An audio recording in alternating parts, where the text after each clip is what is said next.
happens every day in the rainforest? It rains every day.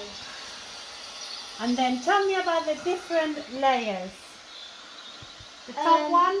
The top one is emergency. Emergent. And then the second one is canopy. Then the third one is understory.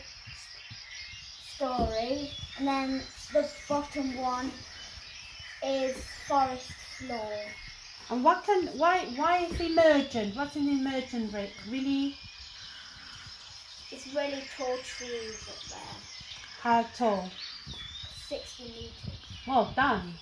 And then you have, what are those plants that are called orchids? What are they called? Epiphytes. Epiphyte. And they live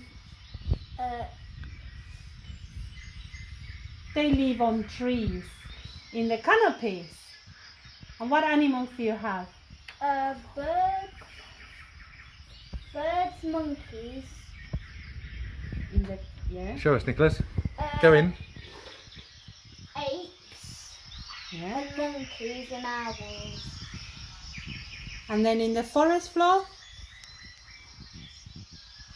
And at the floor, there's Kneel down, Nicholas. Show us the floor. a mouse, really little trees, and rocks, and a butterfly. And a squirrel. And the floor is really dark in the forest. Oh, well now we can't see anything. Can you not? Oh.